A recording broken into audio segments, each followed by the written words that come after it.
Previously on Gears. Is Vikesh. Sasha, how's it going? How are you, my friend? Yeah, not too bad, not too bad. Good. Has your phone also been going off the hook and emails and everyone telling you that the world's a disaster and it's going to crumble? It's the world of Formula One as we know it is going to end, and Pirelli doesn't make very good tires, and you and I know that that's not actually the truth. Exactly. I tell you, do we have a lot of fun with the sport that we love. Vic, let's look at yesterday and the incidents that happened and possible solutions that need to be found rather urgently. One has to say, first up, that safety is paramount when it comes to any form of motorsport. And what we saw yesterday is pushing the boundaries and the limits of what safety in Formula One is. Well, I think you hit it on the head there, Sasha. Overall, we've said all along we want a show of Formula One that puts unpredictability back into the sport, etc., etc. However, it must not come with sacrificing safety. It's paramount. We've seen a lot of fatalities in the last couple of weeks, and we don't want it to come into the world of Formula One. What we did see yesterday was huge failures, almost instantaneous failures within a corner or two of cars down Hanger Straight, down the Wellington Straight, probably at over 300 kilometers an hour. And it probably shows you why these guys are the best drivers in the world, were able to maintain control. If they did spin out, they spun out of harm's way. So, yeah, I think it is paramount for Pirelli, the World Council, FIA, the teams, the drivers, the team managers, to find a solution as soon as possible. Now, before we forget, I think we should also remind those who are listening. We go back to 2005, Indianapolis, and we had a tire problem as well. We had Bridgestone versus Michelin in those days, and Michelin had tire failures, two of them, and one of them resulting in a severe injury to Ralf Schumacher. Eventually, Michelin were basically told, listen, you cannot race with these tires. It is unsafe. It created a huge uproar, but the right decision was made. Now, Vic, we've only got one tire supplier. We've got a Grand Prix coming up this weekend. Immediate solution. Yeah. Do you have one? Do you think Pirelli have one? I think the real thing is what will the analysis divulge? What will it show? How or what was the mechanism of the tire failures? Was it a catastrophic failure that there is a problem with the tire construction itself? Alternatively, is it a situation where the teams are pushing the boundaries of the setup as suggested by Pirelli? Every time manufacturer in motorsport will come to you, say, this is the tire that we're giving you, and these are the recommended settings, i.e. this is the tire pressure setting, this is the camber setting, this is the toe alignment setting, and do not go or do not push the boundaries. We saw, I think it was 2 years ago in Spa, if my memory serves me correct, where I think Red Bull were pushing the camber settings as suggested by Pirelli and were asked to bring it back into specification, which they did, I think, about a race later. So maybe it is as simple as that, but probably we could have a situation where Pirelli is going to be asked to go back to last year's specification of tire. And I think then it comes down to a logistics situation. Does Pirelli have the capacity to turn out the tires required for the Nürburgring and bring it within a couple of days?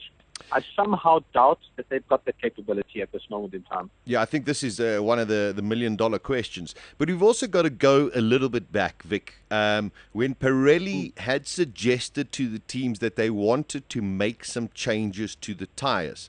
Now, if you looked at it, teams like Ferrari, Force India and Lotus were very much against it because they were using the tires better than the other teams. But now we've come to a point where safety is a factor. 4 blowouts yesterday and extreme blowouts yesterday. One has to look at a couple of things. Their solution for this weekend is going to be very, very difficult. However they're going to manage that, I'm not sure. Maybe they've got old tires or tires from last year that are still somewhere and they can chip them over. But I somehow also agree with you. I'm not entirely convinced that they're going to manage to do that. However, if we do look forward, because we'll talk about the German Grand Prix in a couple of seconds, but if we look forward, there's the young drivers test that is coming on I think it is at Silverstone as well. Surely, yes, that's correct. Surely all the teams should be there with their normal drivers, and this should become a tyre test? Well, Christian Horner, Stefano has also come out and said, so both the Red Bull and Ferrari, and I'm sure everyone else is saying that to change it from a young driver's test to an actual tyre test with the current race drivers, to give the guys just the opportunity and give Pirelli the opportunity to test at this particular circuit where the failures had occurred, and then really start to push the boundaries in setup, etc., and try and find it. What was quite interesting, the BBC's technical analyst, what's his name, Anderson, went and actually looked at the curbs of turn 4 where quite a few of the failures occurred. And Fernando Alonso came out and said that, he's been racing at Silverstone for 12 years and it's the first time this sort of thing has happened. But when Anderson went and looked at the curbs, he actually came out and said that the curbs were, to quote his words, razor sharp, and could possibly be a very a situation that caused these cuts on the tires, where we're always looking at cuts, and in the end caused these tire failures. Because if you do remember, I think we had a lot of team-to-car communication to tell the drivers stay off the curbs. But I think you, Gary, and I remarked straight after the restart, the guys were going on the curbs just as much and aggressively as they had in the past. So you can't really tell these racing drivers don't drive the curbs. They are going to drive the curbs. The question is, can Pirelli make a tire that can last a Grand Prix distance, but still give us the exciting racing that we've watched? So it seems very difficult. They're in such a difficult position. I feel very sorry for them. They've brought a lot of joy to us in the last couple of years in watching Formula One, but safety is paramount at the end of the day, and they've got to react quickly now. Yeah, it is a problem, because eventually we could land up having really, really boring races. So, I mean, they are in a very, very difficult position, is Pirelli, but they are definitely going to have to find some solutions sooner than later. But if we just look at things that happened yesterday, amazingly in the free practice sessions, we didn't have any issues. I think Perez had one issue with the tyre. But there afterwards, we all came to a couple of assumptions yesterday during while we were watching the race as well. And something that I brought up, Vic, and that is that 80%, 90% of people who are watching a Formula One Grand Prix don't have the technical know-how, aren't really that interested in the technical know-how. When they see a tyre burst, they just sit there and immediately say, oh, my word, that's terrible tyres. But it's only after you analyze it, and we're still waiting for a finite report from Pirelli as to what happened. But there are certain aspects, as you say, razor-sharp curbs can be a problem. Lower pressures in the tyre, which also now makes that sidewall flex so much, can clip a curb and cut it. Absolutely. I think what a lot of people got to realize, that when Sergio Perez's tyre had that catastrophic failure, I think it was in free practice 2, to show you the technology that's involved in Formula One, to really found every single piece of the of the tyre that was on the circuit and supplied back to them by McLaren, and completely reconstructed that tyre to find that there were cuts on the tyre, which eventually led to the catastrophic failure. So it shows you that Pirelli themselves are leaving no stone unturned.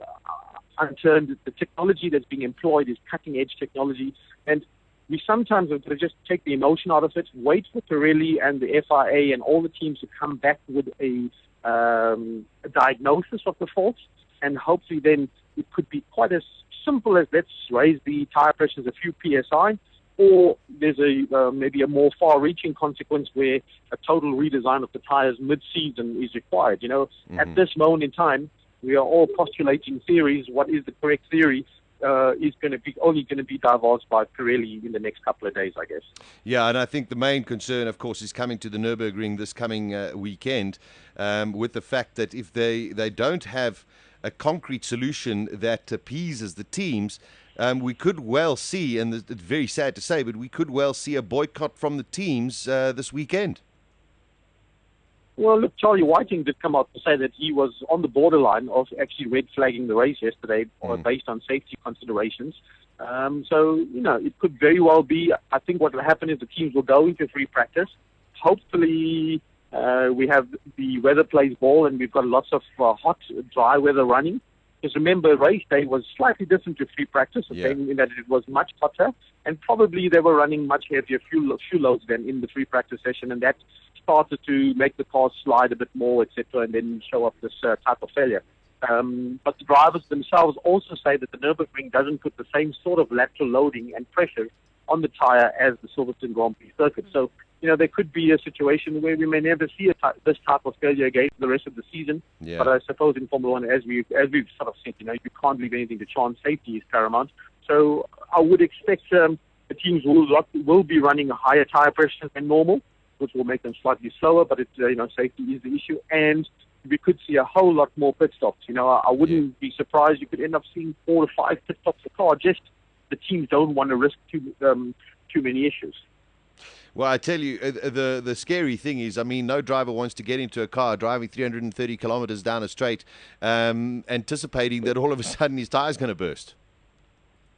Yeah, I think that's the real thing. But I think even more so that they don't want to be in a very high-speed corner. If there was a catastrophic failure in Maggots or Beckett's, with cars following closely, that would have been even more had greater consequences than possibly down the straight. At least with the cars still pointing in a straight line, they started to correct the cars.